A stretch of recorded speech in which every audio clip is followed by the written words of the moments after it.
Magandang araw mga kasari-sari. Ito na naman ang inyong palawedyang tindera. At syempre si Ate Tintin may benta na ngayon. Kaya ngiting panalo, ngiting wagi si Ate Tintin. Pero hindi pa ako nakakota mga kasari. Natutuwa lang ako kasi may dumalo na sa aking taga City Hall. So nagkandak ng biglaang inspection. So yan ang sinasabi ko, no, pagka ikaw ay may permit, hindi ka kakaba-kaba. Pero hindi yan ang ating pag-uusapan ngayon mga kasari. Syempre, bago tayo mag-umpisa sa ating topic na alam kong magugustuhan ninyo, huwag ka nang mahiya, abay mag-subscribe ka na sa Palawenyang Tindera kay Ate Tintin. Pindutin mo na rin ang like button na yan dahil alam kong makaka-relate ka. Isabay mo na rin ang pag-click sa notification para pag may bagong video ako, isa ka sa manonotify dahil nandyan na ang bagong upload niya Ate Tintin at makikita mo na ang pagmumukha ko. At syempre, pakishare naman kung hindi kayo busy. Kaya, umpisahan na natin ang masaya at real talk. Mainit-init nating chismis. Magandang araw muli mga kasari-sari, no? So, ikaw ba ay may tindahan? Kauumpisa mo pa lang? Gustong magkatindahan? Pangarap na magkatindahan? Paano ba mapapatagal natin ang ating tindahan? Kasi yung iba, mga 1 taon lang nagsara, 2 taon lang nagsara. Hindi naman dahil sa mga kasari na walang puhunan, kundi minsan ay nauubusan na sila ng customer. Minsan parang itinatakwil na sila ng kanilang customer. At Tintin, wala na akong customer na pumapansin sa akin. Kasi nga, lalo na kung tabi-tabi, mga kasari. Pero may chichismis ako sa inyo. Kami dito tabi-tabi rin. Pero, ito si Ate Tintin, nakatayo pa rin. Magli5 taon na ako ngayong August, mga kasari, no, na nagtitindahan. Pero alam ko yung mga nanonood sa akin, yung iba ay mas matagal silang nagtitindahan. Pero alam ko, may sikreto yan sila. Bagamat hindi nila alam na sikreto yun, pero ginagawa nila. So, number 1 dyan, syempre, mga kasari, no, number 1 dyan yung pakikipagkapwa natin sa ating mga customer, pakikisalamuhan natin, pakikipagchismisan natin, paano ba natin sila pakiharapan, paano pakisamahan. So, malaking tulong yan kung bakit ang isang tindahan ay tumatagal, mga kasari. Kasi nga, syempre, pag marami kang kaibigan, maraming pumupunta sa iyo, maraming tumatangkilik sa tindahan mo, ibig sabihin, mga kasari, ay tatagal lang yung tindahan. O, diba? Kasi, kung wala nang namimili sa iyo, kung meron man pa isa-isa na lang, malulugi ka. Kasi yung ating tinitinda sa sari-sari store, may mga expiration yan. Paano kung mas marami yung itinatapon mo dahil naabutan na expiration kaysa sa nabibenta? So, meaning, kailangan mo na talagang magsara kasi hindi ka na effective na store owner, mga kasari. Kasi nga, mas marami na ang tumatalikod kaysa tumatangkilik sa tindahan mo. Kaya, mainam talaga marunong kayong makipagkapwa-tao. Tsaka yung communication ninyo sa inyong customer ay malaking punto yan, mga kasari, no? Ako, mayroon din naman ako mga loyal na mga customer, mga kasari. Pero, marami pa rin bumibili kay Ate Tintin na walk-in lang o napadaan lang kasi nga sa akin ay tabing kalsada kami dito. So, eto mga kasari, no, chismis ko lang yung pangyayari, no, bakit hindi naman ako dati binibilhan ng ilang customer, pero ngayon dito na sa akin sila nagpapa-Gcash, dito na bumibili. Hindi ko masabihin na loyal sila, pero napansin ko na mas madalas na silang bumibili sa akin, mga kasari, no. Pero dati dinadaan-daanan lang ako. So, eto yung storya ni Ate Tintin, no. Syempre nag-Gcash ako kasi kailangan natin yun. Kailangan ay sumabay rin tayo sa pag-angat. Diba? Hindi yung sinauna pa rin tayo, mga kasari. So, meron dito na dinadaan-daanan lang ako dati. Hindi siya dito sa akin nagpapa-Gcash, hindi rin siya bumibili ng sigarilyo. So, one time, mga kasari, ay napadaan siya sa tindahan ko. Tapos, ang ginawa ko ay kinuha ko yung number niya. Kasi sabi niya, Gcash mo ako. Kinuha ko yung number niya, tapos yung pangalan. Tapos, sinave ko lang sa isang notebook. And then, muli, sa kinabukasan, bumalik ulit siya. Tapos, sabi ko sa kanya, eto bang number na to? Ito yung lagi mong gini-Gcash, pinapaludan, mga ganon. Basta may kwentuhan kami ganon. Sabi niya, oo te, sabi niya ganon. So, ang ginawa ko, pagka pumunta siya, sabi ko, sige, sabi ko, pagka magpapaload ka, kahit ilagay mo na lang yung pera. Kaya kahit may customer ako, tapos dadaan siya, te, 150 lang i-load mo ako or i-Gcash mo ako, cash in mo ako.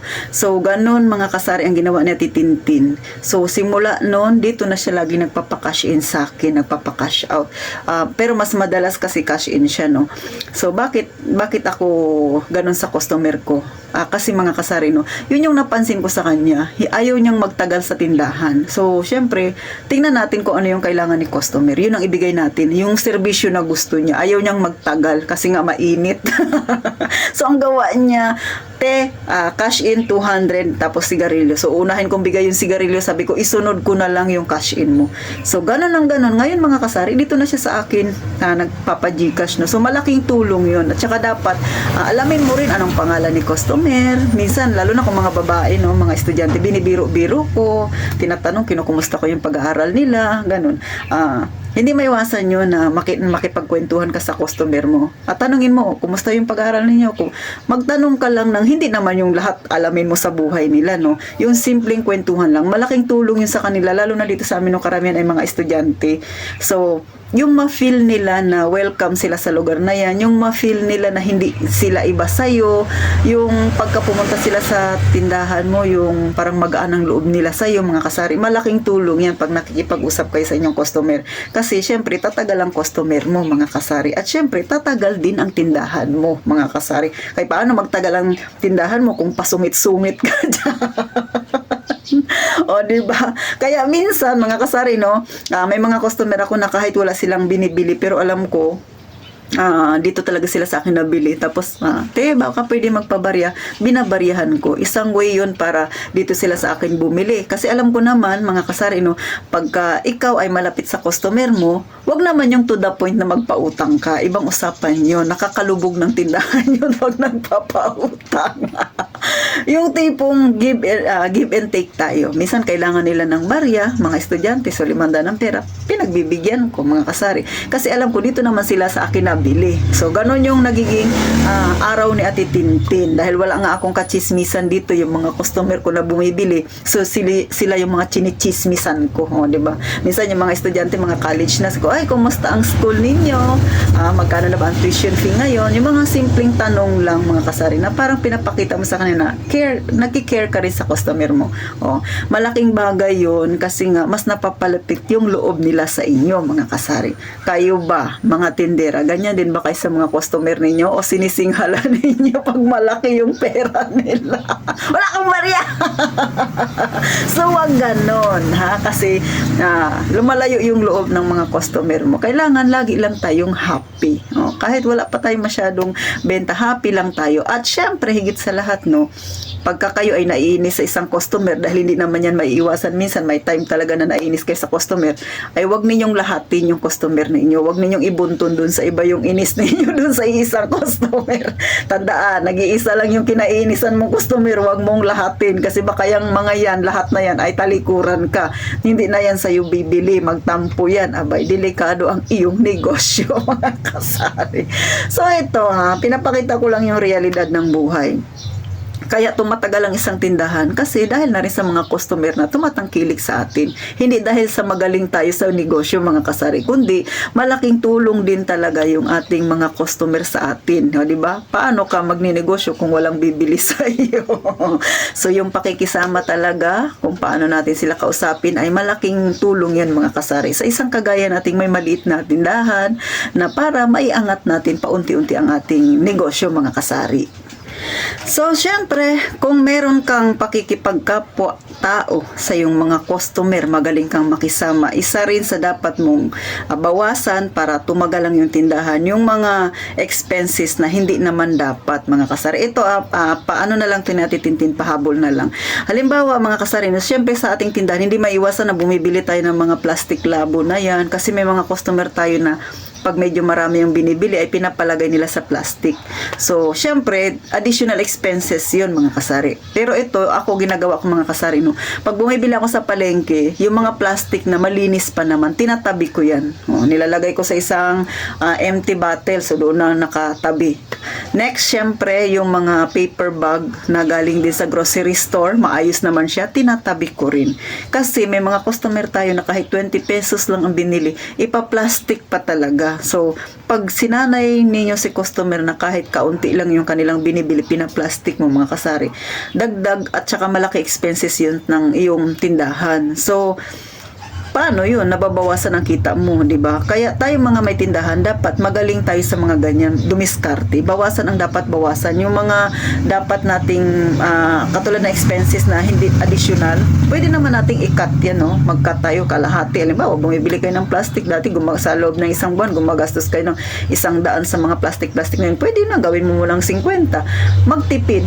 Mga bagay na pwedeng tipirin, no? Kasi nga, yung mga bagay na ipambibili mo sa mga yan ay pwede mo namang idagdag yan sa iyong paninda. Kaya ako, sinasanay ko yung customer ko na pagbibili ng kaunti, pinapabitbit ko sa kanila. Maliban na lang kung talagang marami na silang binili. So, pinapaliwanag ko rin sa kanila na sa binibilhan ko sa grocery store ay bawal na rin ang mga plastic. Kasi minsan naghahanap pa sila ng yung sandubag. Dito sa amin sa Palawan, bawal na po yung sandubag. May makikita ka man, pero bihirang-bihira ng mga kasari. Kadalasan yung plastic labo na lang, no? Yung nilalagyan ng bigas at saka yung sa yelo. So, yun na lang yung halos makikita mong mga plastic. Maliban pa doon ay wala na. Kaya ako, ini-inform ko rin yung customer ko. Sinishare ko rin sa kanila. Sinasabi ko na pag marami kayong bibilhin, dapat may dala rin kayong sariling lagayan. So, kagaya nung nakaraan mga kasari, no, may bumili sa akin mga 10 pirasong yelo. So, siguro ako na yung last na tindahan na napuntahan niya. Wala talaga siyang ibang nabilhan kasi grabing init talaga nun. So, sabi ko sa kanya, may lalagyan ka ba? Sabi niya, wala. Sabi ko doon sa customer, paano kita mapagbibilhan kung wala kang lagayan? Kasi wala rin akong lagayan. Kasi nga, sabi ko, bawal na yung plastic. Oh. So, hindi ako takot na hindi siya pagbilhan. Bakit? Tanghaling tapat yun. Alam ko, marami pang bibili sa akin ng yelo. So, ang ginawa niya, bumili siya sa akin ng eco bag. So, nadagdagan yung aking kita. Kasi nga, bumili siya. So, alam naman nila na yun. Kasi dito sa amin ay talagang pinagbabawal na yung mga plastic, yung sandubag ng mga kasari. Kadalasan pag bibili kami sa grocery store ay yung karton na yung ginagamit at saka yung paper bag, yun na yung lalagayan. Pag marami kang binibili, may dala akong sarili kong bag mga kasari. So, gano'n na yung pinapa-implement dito sa amin sa Palawan. Hindi ko lang alam sa ibang karatig pa namin na lugar, no? Pero dito sa Puerto ay gano'n na po kadalasan. Kaya, sinishare ko rin sa aking customer para hindi sila nabigla. So, ngayon, na-less ko na yung mga ganyan, no? Mga plastic na yung mga sobrang expenses na bawas sa aking kita, mga kasari. So, paano hanggang dito na lang si Ate Tintin? Sana kahit paano nakatulong ako sa inyo, nakapagbigay ako ng kaunting idea, lalo na sa mga mag-uumpisa pa lang ng kanilang tindahan. Siyempre, ang gusto natin, tumagal ang ating negosyo. Kaya, siyempre, gandahan mo rin ang pakikisama sa iyong customer. Malaking tulong yan para magtagal ang negosyo mong itinayo at maraming tatangkilik, mga kasari. At siyempre, pag maraming tatangkilik, mas madali mong mapapalago ang munti mong negosyo. So, paano? Huwag kalimutang mag-subscribe kay Ate Tintin at kung ma-extra kayo, open na ang bahay ni Ate Tintin para sa membership. So hanggang dito na lang, gaya nga ng palagi kong sinasabi, mag-iingat tayong palagi, mga kasari.